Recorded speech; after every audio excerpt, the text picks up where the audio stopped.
Hey everyone, this is Erica Lucas, your host and founding member of VEST, an organization connecting women across industries, regions, and career levels so that together we can expedite the pipeline of more women in positions of power and influence. Welcome to another episode of the Vester podcast, where we explore the invisible barriers holding women back in the workplace and share stories of women building power collectively.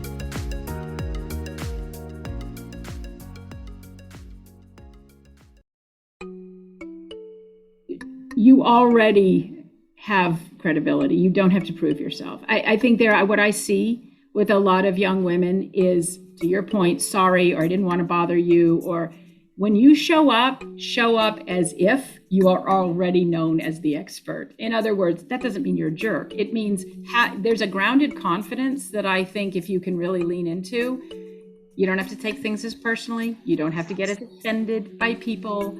And you can really get a lot more curious and be a lot more impactful. At many organizations, there's a gap between the existing culture and the desired culture, the culture needed to support and advance the company's goals and strategies.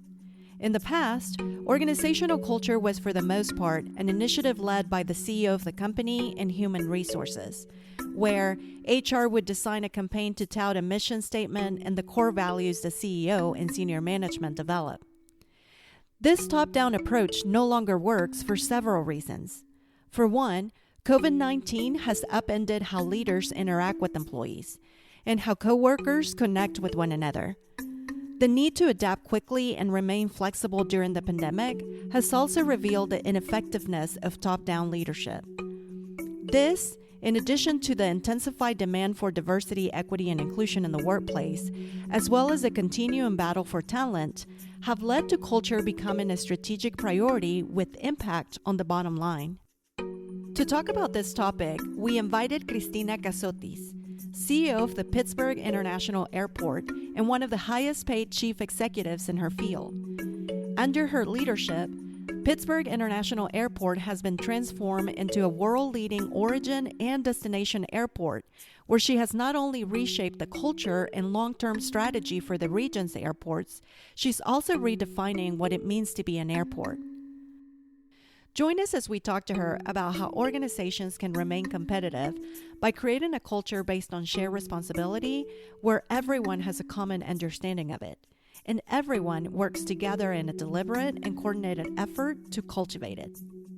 This recording was part of a more intimate coaching session with VEST members and has been repurposed to accommodate this episode.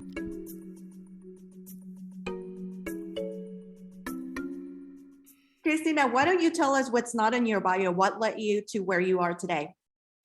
What's not in my bio? I mean, everything's not in my bio. Those are just the highlights that when you read them, you think, really? Why? How did you get there? If I had read that 20 years ago, I wouldn't have believed it. I did not have a clear career path. I left college after my sophomore year. And actually, I flunked out on purpose because I didn't like where my parents were sending me. And I knew the only way that they wouldn't make me go back is if the school wouldn't let me go back. Then did a lot of bartending and waitressing and traveling, and got a bachelor's degree when I was almost 30. Started off in PR after doing some writing and I don't know, just sort of spent a whole lot of time in my 20s figuring out what I wanted to do. And what I told my parents was avoiding a midlife crisis, which did not really mollify them, as they were like, what are you going to do? And I'm like, I'm doing it. I just, it may not have a long-term lasting career potential from their perspective. Ended up at Massport in the PR department, worked my way up into the deputy director of communications. I was there for about 4.5 years. And that was exciting to me. I didn't know you could get a job at an airport. And I thought it was all about the planes and the pilots and the flight attendants. Then ended up at a consulting firm for 17 years. We got acquired. And in the last 4 years of me being there, we got acquired. And then I found out a whole bunch of women were getting underpaid. They fixed it and they laid me off. Yay. So I went to Europe with my family for the summer. I had just graduated from MIT, gotten my master's while I was working, And got a call from a recruiter and they said, what do you think about Pittsburgh? And that's how it happened. It just was not anything I really thought I would do, but I'm thrilled that I've done it. I love it. And thank you so much for sharing how our careers are really unscripted. So often we're told that you need to go from one place to another, and then there's just this perfect ladder. It's always, against the perfect building. And it really, most of our speakers have said the same thing. It's just, one thing led to another, and then here we are. So, Cristina, when we were doing research on just how impressive the airport is now, but it used to not be that way, is just really astonishing.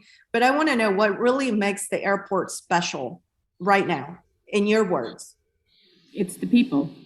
Full stop. It's always about the people, right? So what we've been able to do and the way that we've been able to orchestrate the turnaround, accomplish everything that we set out to do as part of our 5-year business plan in January of 2020, we actually got done even in a pandemic, even with 95% of our revenue and passengers gone. It's one of those things where when I really look back, I think, how the hell did we do this? And it was because of who's doing it and because of how we doubled down and what we were able to retain and grow as a result of just the culture that we've been intentionally creating since the minute I got here. How many employees do you currently have? About 450 full-time for just the airport authority. There are about 6,000 on the campus. So the airlines, the ground handlers, cargo companies, parking lot attendees, et cetera. And then we have a whole lot of real estate folks who work in the buildings that are on our property. Dick's Sporting Goods is headquartered on our property, their world headquarters. So there's about 6,000 folks on the campus. 450 are directly paid by the Allegheny County Airport Authority. Thank you for that. But I love that you talk about people, and it is always people. But was the culture always there to do everything you set out to be? Tell us about the culture when you first joined the organization and what the culture looks like today. When I first got here in January of 2015, the airport had, for those of you who live in the Midwest, you might have seen this. So Pittsburgh International Airport was built as a mega hub for U.S. Airways. And this was going to be their largest connecting hub in the system in the United States, which is as a U.S. carrier where they would have hubbed. And there were 100 gates. The community floated $1 billion worth of bonds. And this was in the late 80s. It opened in 92. And this was a very, very big deal for this community because as a mid-sized community to have all of these jobs as a result of the connections, right? So there was an operations control center. There were pilot crew bases and flight attendant crew bases. In 2004, U.S. Airways, having gone through its third bankruptcy, said, yeah, we're leaving. And they left the community holding the bonds, and they left, and 10,000 people left like that. I mean, like that. The jobs just disappeared. And it was a gut punch to a community that 20 years earlier had seen steel go away. The entire steel industry had disappeared. So this was a body blow.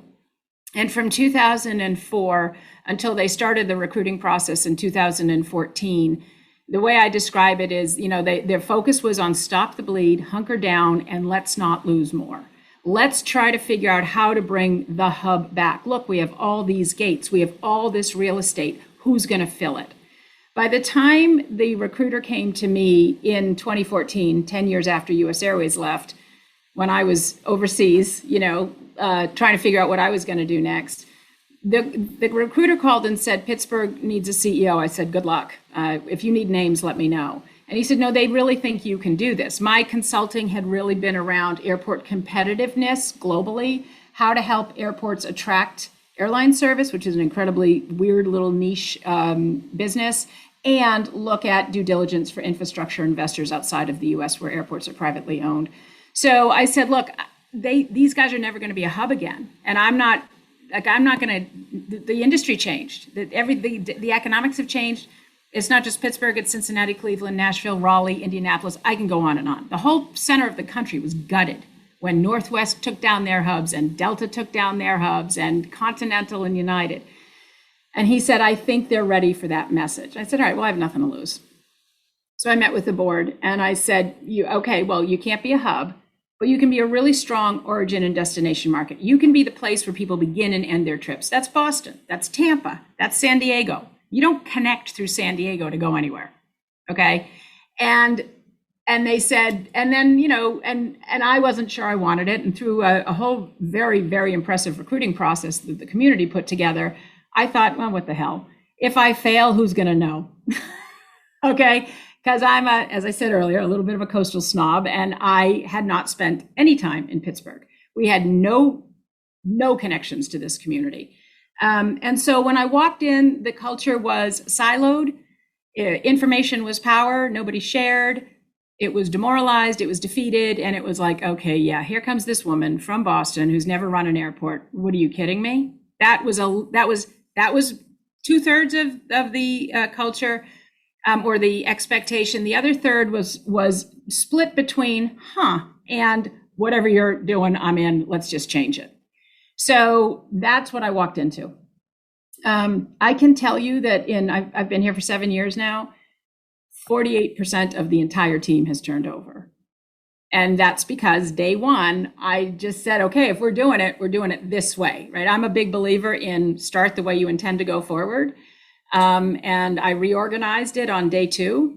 There were 3 people reporting to the CEO. I said, no, everybody's going to be around the table that I need. I'm not reaching through people to find out what's going on in IT, or any department. So we did a reorg, and then it was, I just said, okay, here are the tenets of what we're going to build. It's going to be transparent. It's going to be, it's going to be transparent. It's going to be based on communications, and it's going to be visionary and aspirational. Like, we're going in and we are going to hold people accountable to the jobs they're supposed to do and give them the support they need to get them done. So what I'll tell you is today, that culture is 180 degrees from where it was. It's not perfect. We say that all the time, but it's the reason that we've been able to do the turnaround. Is there anything that scared you when you first started? Well, yeah, running an airport's a big deal. I mean, you are responsible for people's lives, and I don't have an operations background. As a matter of fact, one of the board members in the first interview said, how are you going to manage 450 people? I said, I'm not. I'm going to manage 10. And then he said, what do you know about snow operations? I said, that you have to trust the people doing it, and I know how to ask the questions, right? I have a kitchen cabinet. I'm going to make sure that I know how to evaluate those people. You should not be hiring me to figure out the chemical compound of de-icing. That's the head of operations. If you want me to run this business, that I can do. So what scared me was just sort of there was so much to fix. Like, how do you, burning platform after burning platform after burning platform. And sometimes what first scared me was how overwhelming it was. And by the way, I didn't feel that until the day I started. I remember driving in thinking, what the hell what am I doing here? Who do I think I am? And pretty quickly just thought, okay, I asked a lot of questions. I also brought in 2 former airport CEOs, the guy who ran Logan and was there during 9/11, very operationally focused, maintenance focused, and the guy who ran DFW, who built it. And I brought them in once a month, and I'd have dinner with them, and I just say, what am I looking for? What do I need to know? And these guys were phenomenal. So they were my kitchen cabinet in the beginning, and I learned what I needed to learn. When you outlined or decided who those 10 people that reported directly to you, I mean, obviously you had people you just mentioned that self-eliminated and said, no, I'm not going to be able to run at the speed or do things this way. So they self-eliminated. But how did the core 10 help drive that culture that you had envisioned from the beginning? So let me just clarify. I wanted 10 roles around the table, not 10 people. I was very focused on what makes this place work. If you think about an airport, at the end of the day, if it's not safe and secure, nothing else matters. It doesn't matter how many airlines are serving you. It doesn't matter what the passenger service looks like, or how long the line at Starbucks is. So But once you get past safety and security, you really are into what does it take? This is like a city, right? And there are two different governance structures in the United States. You're either the department of a city, so like the sewer department and the school department and the aviation department. And that's how Denver, Los Angeles, San Francisco, Miami is a county department. That's how they run. Philadelphia, Boston, Pittsburgh, Detroit, Dallas, Tampa, Orlando, we're authorities. And what that means is we're quasi-public. An elected official appoints a board of private sector folks, and I report to that board. So that means there's a difference in pay structures. There's a bit difference in accountability. I'm not bound by career services. And quite frankly, I have the ability to select my own team, which is a very big deal. You don't always get that in a city, and that's probably why it shows in some of those places. So what does it take to run an airport if you're an authority? That's very different than if you're a city. So I was looking around saying, okay, if we make a decision in operations, who's going to get affected by that? It's everybody. Who has to participate? One of the questions that came up during the pandemic when we were in the war room was, and somebody said, well, who's essential? And I said, who's not? But back up. Words matter. There's essential on-site, and then there's essential remote, but nobody's not essential, because here's the deal. If you don't make payroll, guess what? Right? Oh, finance is non-essential. No, it isn't. HR is non-essential. Good luck. How do I hold on to people? And how do we sort of, deliver the benefits and services in a remote environment? That's going to take everybody. So when I picked those roles around the table, it was, what functions do I need to have situational awareness and weigh in to say, hold on, if you do that, it's going to affect me here. Tell us how the pandemic changed your approach to culture. We doubled down. I remember, I had been in China with two of my colleagues in late December, and we were hearing rumblings of something. So we were tracking it. And the airport CEOs of North America get together once a year, and I will never forget, it's every February, I will never forget the woman from Milwaukee saying, we just got our first case, and everybody was like, what does that mean? And then, it was like that. So what we did is we got together as a senior leadership team, again, my direct reports, and we decided we just put policies into place in a day. And one of the policies we created was essential on-site. We had to change work rules, right? How people worked, so they wouldn't be infecting each other. And then for management and for essential remote, we needed to make sure that we had teams split. So I couldn't have the whole finance department go down at once. So we broke into what team 1, team 2. Team 1 was first half of the month. Team 2 was second half of the month. 1 to 15. Team 1, 16 to end of month, team 2, make it easy. Somebody said, what team are you on? I said, team 2. Why? Because everybody will think team 1 is the winner. So I'm on team 2. And then the immediately after that, we had all of these policies in place. We deployed, we did all of this stuff. And I said, people are scared. I know what's going on. And I held a conference call every Wednesday for over a year at 11 a.m., 3:30 p.m., and 11 p.m. every Wednesday. Me. I got on the phone and I said, here's what's going on. And people would call in for all 3 shifts, and they could ask questions. And there were a lot of questions. So what did we do? We doubled down on our culture. We put things in place. I started talking about mental health. When my dog was barking and my kid wouldn't let the dog out and my husband was pissing me off, and I'm on a call and I'm like, you know what? This is hard for everybody. So we put things, we just doubled down on our culture and our delivery of the support that the culture needed to stay strong. What about opening back up? You were one of the first airports that opened back up, and you went through a whole multi-million-dollar construction phase too while you were off, right? Well, we never closed. Off, yeah. Yeah, we never closed. We never closed it. So airports are 24/7, 365, no matter what. And one of the things that we sort of talked about immediately was the public utility nature of what we do. By staying open, we have 2 military bases here. We were bringing cargo flights in with PPE. We were telling people, you are making it possible for people to be able to stay home and work at home because this is where the cargo flights land. Big vision, right? What I'd say is that we emerged from the pandemic with huge success.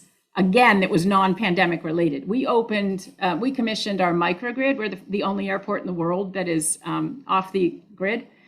We are powered by 5 natural gas turbines and 10 acres of solar. That was done during the pandemic. We got it done. We got the airlines to sign up for a $1.4 billion construction program, and we broke ground in the early site access works project. That's amazing when you consider that nobody really knew what recovery was going to look like.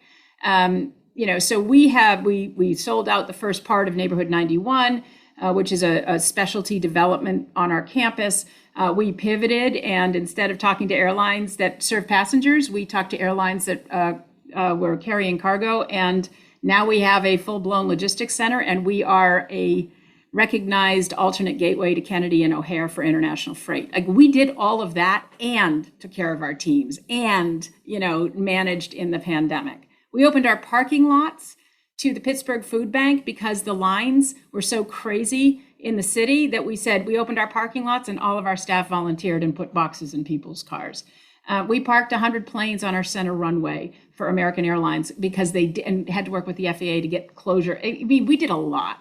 And when I think of the fact that we did that and we hired and we kept it going. When I talk about it, I'm sort of amazed. But, we just put one foot in front of the other and we just kept thinking, what do we need to do next? And what do people need? I love that, Christina. And it's obvious why you're one of the highest paid CEOs in your field in the entire nation. So this actually leads perfectly into my next question. By the way, congratulations. Can we, we're always talking about, it's fantastic. But because you are among the highest paid, you've received criticism because when guys get paid, promoted, appointed, everybody claps. But for some reason, when women do it, there's always criticism that people have for some reason. Why do you think that is? Why do you think that we still look down on women's accomplishments?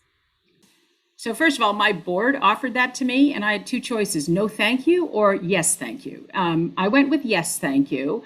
And what I really appreciated was that the board was understanding that we have an active construction project going on, and I'm in year 7, and there are lots of other places that would love to have me work for them. So none of which I told them, they're just assuming. So I just really appreciated that what they were saying is, this is the value we really believe you return to the community.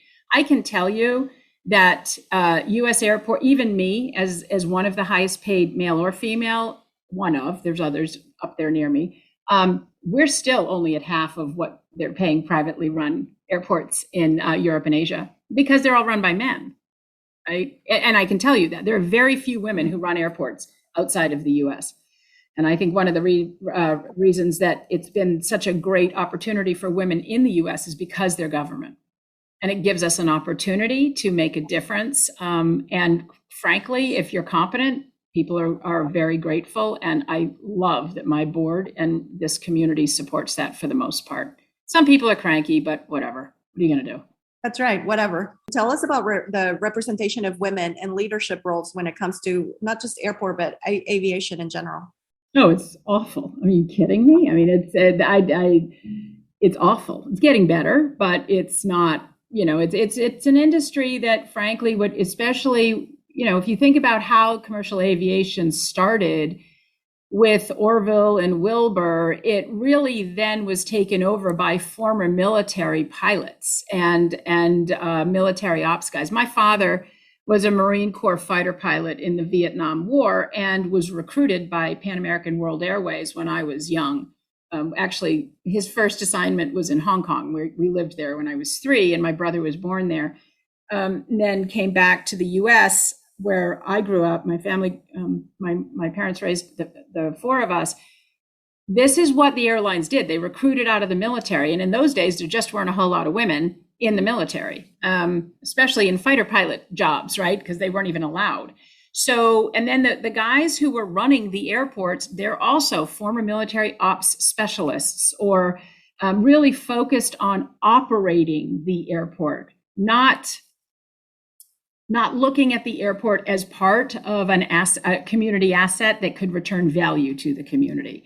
So my big interest when I got here, and it really was, I wanted to prove the thesis that airports in the US could operate at the intersection of public utility and going concern. Because I had seen that happen in other parts of the world where you'd walk into an airport and think, wow, you don't do that in many airports in the US. So that's what we're building. I love that. And I'm going to, there's some questions on the chat, so I want to address them. Sue says, I flew out of Pittsburgh International Airport every week. It's wonderful to hear the changes you've led. Would love to know how you personally earn trust quickly in light of the significant cultural organizational changes. Yeah, how do you earn trust quickly? Well, first of all, you have to show up as a real person, right? And you have to be really accessible, in my mind. So I just knew that Pittsburgh had been through a lot as a community. I'd done my research. I'd talked to a lot of folks, and my first meeting with the entire team, or I said, I want to get out and meet the staff. And so I talked to the woman who was my administrative assistant, and I said, how did the previous director have, what was it like for an all hands meeting? And the answer was, well, if there was one, there was usually a podium, and he'd have some remarks, and I said, okay, I sort of got the idea. And again, I think there was a lot about that was necessary. Like, let's just get things done. Let's, batten down the hatches. Let's make sure that we are taking care of everything we need to take care of that we can control. So my first meeting, I went into field maintenance. These are the guys in the bright yellow jackets who cut the grass, plow the snow, and make sure that this place runs on the outside. There's probably 100 and something of them in bright yellow jackets, and I walked in alone. I did not want to be flanked. There was no podium. I had no prepared remarks. And I said, have food. Make sure there's food. Okay. And I basically just stood up and said, okay, I bet you guys have a lot of questions. So let me start. My dad was a vet. My husband works for a union. I went because I know what they're listening for. And you guys know more than I'll ever know about this airport. That said, let me tell you what I think we can do. And then stick around and talk to people. And my admin and I, we go into the operating departments. We sit in the fire for 3 days, and all of my meetings are held there, all of them. And then we go to field maintenance for 3 days. And then we go to facilities maintenance for 3 days. And then we go up into the operations center for 3 days. And we do, over the course of the year, we try to get to every department. So I build trust by being genuinely interested in people, by giving a shit, and by doing what I say I'll do. That doesn't mean everybody gets everything they want, but if they don't, I explain it. And I will draw the fire. I'm very happy to say, look, we made a decision and here's why. But I think that the fast tracking trust is believing that you deserve it. You can prove it. There's one more question. This one comes from, by the way, Rashonda also said, I love that you made a hard pivot to cultivate new ways to sustain during the pandemic. And then Leah says, similar to Sue, but when you first started, how did you build your credibility, even though your background was different? Yeah, so how do you build credibility? That's a really interesting question. And it was one that I really thought about. So how did I introduce myself? Why am I here? What did I see? Because that's it. You in order to build trust, people have to believe that they should trust you. You have to come in with some credibility. So I came in with, first of all, look, I'm a woman. I'm from Boston, and I have never run an airport. But here's what I can tell you, right? I can tell you that I've been in this industry for 30 years. I can tell you that I've worked with airports around the world and seen the characteristics of what makes them special. And I believe that's what we should do here because that's what it used to be. Let's get back to where everybody was really proud of working here. And I talked about the work that I had done. I answered questions about that, and I told them what I didn't know. I said, I am not going to be the person who's going to come over here and say, you should put this chemical compound or change this mix of de-icing materials, or we should time it differently. But I am going to ask a lot of questions. And that's not because I don't think you know what you're doing. It's because I have a lot to learn. And so then I did that. I showed up. I asked a lot of questions. I listened. I also made decisions quickly. And I will tell you that a couple of times when I made a mistake, I owned it, we admitted it, and we moved on. And that was shocking to people. At one point, we wanted everybody to pass through the TSA checkpoint in order to go airside to get work done. Do you know how many guys had their lunches confiscated because they had brought soup or something? Do you know how pissed off people get when they can't? This was awful. And it first of all, it took people a while to sort of tell me. And the minute they told me, I'm like, then go back to what we were doing and let's call it. And people were like, I can't believe you admitted a mistake. I said, yeah, but you learned. This is, if we're going to get into creativity and innovation, everybody has to be part of that. So everybody has to understand that it's okay. Just fix it, right?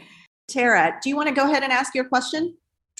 Yeah, I was actually thinking, I was like, it sounds like you've had a lot of success, but one thing that's really hard when you are an achiever is when you have failures or things that don't meet your expectations. And so I was wondering if you could kind of talk through that experience and how you handled it. It sounds like you just owned it and moved on.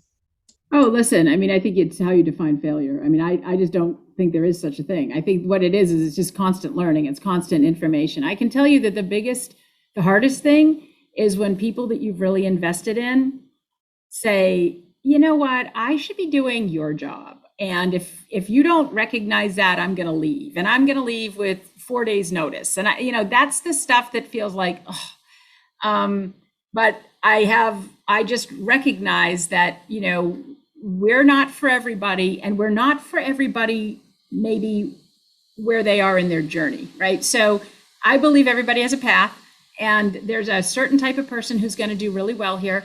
It doesn't mean that they're the communicator that I am or they're the personality that I am, but there's a value match. And for some people who aren't there or don't value the same things, it's not a good fit. And so I just feel like, okay, I guess that means there's somebody better that is going to be more additive to the culture and to the organization. I don't feel like, I just don't believe failure sort of means you're done. And if we're not done, how can we have failed? It just means, okay, well, that didn't work, so let's try something else. I actually think that's critical. Trying things and cutting them off fast is important. What's bad is when you think, oh my God, let's try it 17 ways. Like, I'm all for 3 ways, and then you got to cut it, right? Like, you just can't keep going sometimes. So I don't know. It's sort of how I'm wired. I don't know how to break that down better than my answer. But if you have a follow on, Tara, I'm happy to answer it. No, that's great. I really appreciate it. Thank you. In these past 7 years, what's been the most challenging thing you had to overcome? So I will tell you that the hardest thing, and I know you welcomed somebody who is from Oklahoma City living in Boston, so you might relate to this. So the Midwest is nice. People are sort of show up with a sense of, I'm going to assume good intent. New Englanders are frosty, and we show up with like, what do you want? So I can tell you that the hardest thing for me, and this was no joke, was I was getting inundated with how can we help? What can I do from really important leaders in this community? And I remember thinking, they mean it. Like, I'm not used to this. I have to show up differently in a conversation, right? So I would say that the cultural transformation for me is one of the first I had to really nail, because my conditioning which I had no idea was as shaped by where I grew up as it was really something that I had to manage in order to build trust and establish credibility, was to say, I understand what you're saying and I will stop long enough to listen. That's not necessarily the way I was wired. And it's not necessarily the culture I came from in all of the work I'd been doing. So I would say that that's an ongoing struggle for me. People in Pittsburgh, when you're in traffic and they're taking a left, nobody goes around them. I don't get this. It's like, but it's not efficient. Right? So there are things like that I have to sort of check myself and think, and I go back to Boston once in a while just so I can drive and cut somebody off, right? But I don't do that here because it's not nice. And people here are nice. Not that they're not nice in Boston, they are, but it's different. There's another question from Shega. She says, has your experience running an authority been impacted by the changing political dynamics of your city and regional leaders? If so, how do you manage through all of that? I am really proud of the fact that we are the one thing that everybody agrees on both sides of the aisle. And when you think about sort of how critical Pennsylvania is to each party and how many folks are on the sort of in the middle and on the extremes, I will tell you that we managed to go right down the middle, and we focus on what people really do care about, which is how to put people to work, how to put Pittsburgh back on a global stage through the lens of aviation, logistics, additive manufacturing, the microgrid, energy. Our goal, my goal, is to put Pittsburgh on display in this campus and for people to get it instantly, right? And people understand that and they support that. And we don't get into partisan politics. We just don't go there. It's not worth it. We will never win because it's just such a divided state. So we avoid it. And I don't mean, bury our head in the sand. We're hyper aware of what's happening. It's just that we don't engage on that level. We engage on, let's all agree that it matters that this airport is well run. It matters that it's an economic asset, an engine for the community, and it matters that it has the right support. And then people show up. Absolutely. How did your family react to the move and incorporating into the community? So my son was in 6th grade. And I have one child. My husband has 2 children from a previous marriage, but they're much older. And my husband is, for those of you who know Boston, my husband grew up in East Boston, that is under the flight path at Logan Airport. I mean, he is a city kid, and moved when he was married the first time, lived south of Boston near the beach in Duxbury, and we lived in York, Maine. I was commuting into Boston, and my kid was at the beach every day. I mean, we just had this very lovely coastal life. And my son had just seen the movie 42, and one of the players had gotten traded to Pittsburgh, and he kept using this line. He goes, "Pittsburgh? We're going to Pittsburgh." And I was like, okay, back off. My husband was like, "Yeah, I'm not going." I said, "What do you mean?" He said, you signed a 3-year contract. We'll go back. We'll figure it out. And I said, okay, because I'm going. I am going. I'm taking this job. And for the first 8 months, I commuted. I left on Friday afternoons because I could walk downstairs and get on a plane. And I came back at dark 30 on Monday mornings, probably twice a month. They would try to come down once a month. And then once a month, I was like, I'm drinking water from a fire hose. I just need to work. About 6 months in, my husband said, "I hate this. We'll move." And my son, because he was born 40, he's an only kid, and he's one of those kids. I will never forget saying, about a year in, I said, "Oh, we're thinking of going home next weekend." He said, "Mom, this is home." And I thought, okay. So my son is really grateful that we moved here. He's a golfer, which he didn't know until he moved here, and it's a phenomenal place to golf. He has actually said to me, "I'm so glad we moved." I find that fascinating. Because kids are adaptable. I also worked really hard to make sure. I was like, "Look, Dad and I never had to do this." And I said, "Call your cousin Jessica and ask what it means to be the new kid." And, we had those conversations, and the first day of school when I dropped him off. He was so pissed off. He was so mad. And I said, okay, if I get hit by a train tomorrow, here's the one thing you need to know. Okay, I got one piece of advice that when I die, this is the only thing I want you to remember. It's if you can ask for help, you can do anything. So you can either walk in and put your head down and try to find your way to the locker that the guidance counselor showed you 3 weeks ago, which nobody expects you to remember, and try to find your way to your first class, which nobody expects you to remember. Or you can walk in and you can say, hi, I'm the new kid, because they're all waiting for you, just so you know, all waiting for you, and you can ask for help.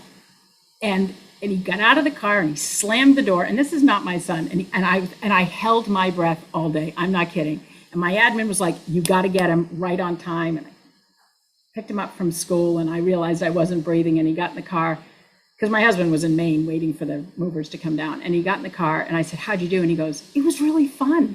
I said, so what did you do? And he said, I asked for help. And I was like, okay, you win.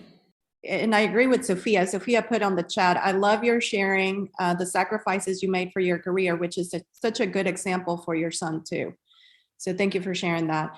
Also, thank you for sharing that, ask for help. I think, especially us as women, sometimes it's harder for us to ask for help because we don't want to bother people because for whatever reason. So I actually love that motto that you have.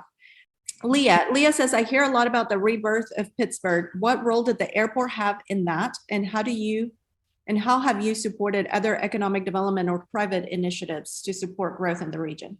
Yeah, so when I got here, we were just trying to catch up to the region's renaissance. We were just trying to catch up. As a matter of fact, one of the reasons that I accepted the job is on my second interview, the headhunter and the guy who appoints the board actually arranged for me, had a driver in a car take me around to 5 CEOs in this community to talk about the importance of the airport and how it was actually limiting their ability to grow because of the lack of nonstop options, which I understand. That's like table stakes for this industry. And I thought, wow, these people actually care. I mean, trust me, in most communities, the airport is noisy, it's loud, it's not an asset. It's sort of it's taken for granted. And when people lose something, then they say, oh, hold on, now I get it. So I can tell you that we went from catching up to now not only actively participate, but in some cases leading for the economic development. That's what we're doing with the additive manufacturing industry by offering to co-locate it all in one neighborhood. That will accelerate its adoption. And that's something that we want to do because it really hasn't found a home yet in the US. So we are focused on the assets in this community and how to put them together in ways that people hadn't thought of before. What would you say to women right now in the workplace? How do we get more women in positions of power and influence? What was an advice that was shared to you that you wish to pass on to other fellow women?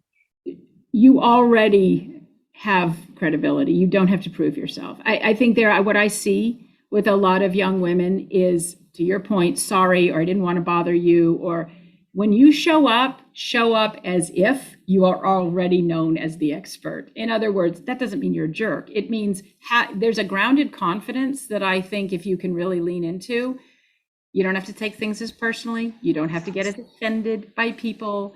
And you can really get a lot more curious and be a lot more impactful. And that's not saying be the nice girl and let people treat you poorly. It's really saying you're already there for a reason. And to be candid, stop trying to prove it.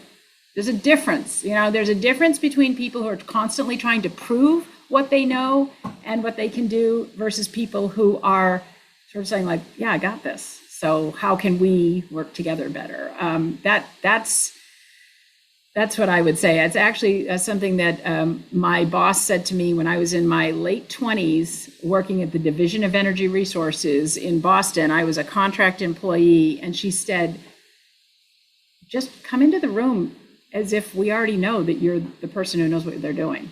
And I thought, oh, that's a different way of showing up. If you could go back, I don't know, 20 years from now, go back in time, what would you tell yourself to do differently? I'm not sure I would. I have just always felt like I'm going to find the thing I'm good at, and I'm going to keep looking, and I'm going to have fun doing it. I mean, I'm fascinated at the fact that I'm in Pittsburgh. I really thought I was staying for 3 years and then I was going to go do something big. And what I realize is this place is just endless opportunity, and there's so much support and there's so much interest, and we have such a great team. Why wouldn't I keep going? So I don't know. I'd say, you keep looking until it resonates, right? It's like when you meet a friend or you meet somebody and you think, oh my God, we just clicked. That's what you're going for. And that may change over time. And sometimes you have to let go and say that's no longer working. But I really believe that it's worth continuing to search until you find the thing that like matches your strengths and matches your interest and matches what lights you up. And when you find that, that's when great things happen. I love that. Thank you so much, Christina. Unfortunately, we're running out of time. We have 5 minutes to wrap this up. Any last words of advice that you have for us? Anything you want to share? I had written down that whole ask for help thing. When you ask for help, you're giving somebody the gift of giving you help. And that makes people feel good. Really, really good. We had unfortunately, one of our team members, their house burned down. I mean, like burned down to the ground. And in the conversation, in a follow-up conversation, this person said to me, if everybody wanted to help and it was really hard for me to let go, I said, what a wonderful thing that you did.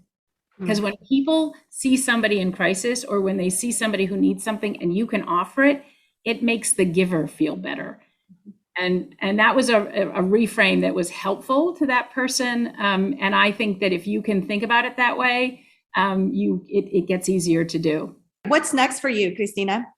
What's next is we're going to build the smartest airport in the world. We just defined it as one that keeps learning. I'm very excited about that. We're partnered with CMU. We're partnered with lots and lots of people. We have an innovation space set up. And then there's more coming. There's more this is just the beginning. If you enjoyed this episode, leave us a review and subscribe to our podcast for future episodes. You can also join the conversation by becoming a VEST member. Go to www.vester.co and apply today.